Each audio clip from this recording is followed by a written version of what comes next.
Hello ವೀಕ್ಷಕರೇ, ಹೇಗಿದ್ದೀರಾ? ನಾನು ಇವತ್ತಿನ ವಿಡಿಯೋದಲ್ಲಿ ನಮ್ಮ ಹಿರಿಯರು ನಮ್ಮ ಸ್ತ್ರೀಯರಿಗೆ ಏನೆಲ್ಲ ಕಿವಿಮಾತುಗಳನ್ನು ಹೇಳಿದ್ದಾರೆ ಅಂತ ನೋಡುವ ಬನ್ನಿ. ನೀವು ಇನ್ನೂ ಕೂಡ ನನ್ನ ಚಾನಲ್ನ ಸಬ್ಸ್ಕ್ರೈಬ್ ಮಾಡಿಲ್ಲ ಅಂದರೆ ಈಗಲೇ ಸಬ್ಸ್ಕ್ರೈಬ್ ಮಾಡಿ, ಬೆಲ್ಲೈಕನ್ನ ಒತ್ತಿ, ವಿಡಿಯೋನ ಎಲ್ಲರಿಗೂ ಶೇರ್ ಮಾಡಿ. ಮಹಿಳೆಯರು ಮನೆಯ ಒಳಗಡೆ ಜೋರಾಗಿ ಮಾತನಾಡಬಾರದು. ಮಾತು ಮನೆಯ ಮೇಲ್ಚಾವಣಿ ತನಕ ಕೇಳಿಸಬಾರದು. ನಯ ವಿನಯದಿಂದ ಮಾತನಾಡಬೇಕು. ಮಹಿಳೆಯರು ಮೊಟ್ಟಾದ ಸಮಯದಲ್ಲಿ ಹೂವನ್ನು ಮುಡಿಯುವುದು, ಅರಿಶಿನ ಕುಂಕುಮವನ್ನು ತೆಗೆದುಕೊಳ್ಳುವುದು ಮಾಡಲೇಬಾರದು.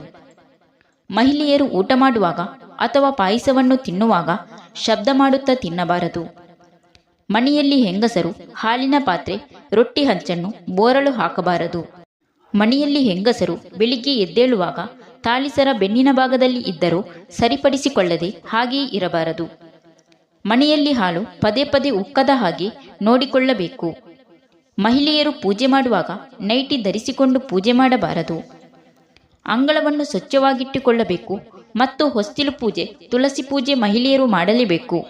ಗಂಡ ಹೆಂಡತಿಯರ ಮಧ್ಯೆ ಆಗುವ ಜಗಳವನ್ನು ಹೆಂಗಸರು ಯಾರಿಗೂ ಹೇಳಬಾರದು. ಹೆಂಗಸರು ಮುಸ್ಸಂಜೆ ಹೊತ್ತು ಮಲಗಬಾರದು.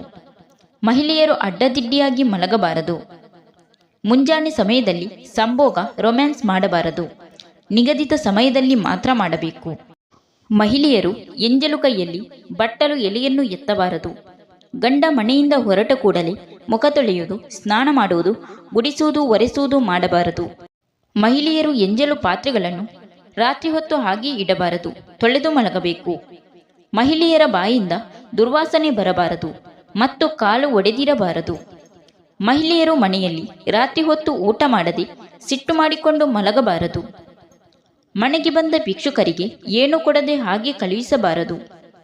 ಮಹಿಳೆಯರು ತನ್ನ ಗಂಡನನ್ನು ಏಕವಚನದಿಂದ ಕರೆಯಬಾರದು. ಮಹಿಳೆಯರು ಅತಿಯಾಗಿ ಅಲಂಕಾರ ಮಾಡಿಕೊಳ್ಳಬಾರದು ಮತ್ತು ಕೋಪ ಆವೇಶ ಮಾಡಿಕೊಳ್ಳಲು ಬಾರದು. ಮನೆಯನ್ನು ಗುಡಿಸುವಾಗ ಮೊಂಡು ಪೊರಕೆಯನ್ನು ಬಳಸಬಾರದು.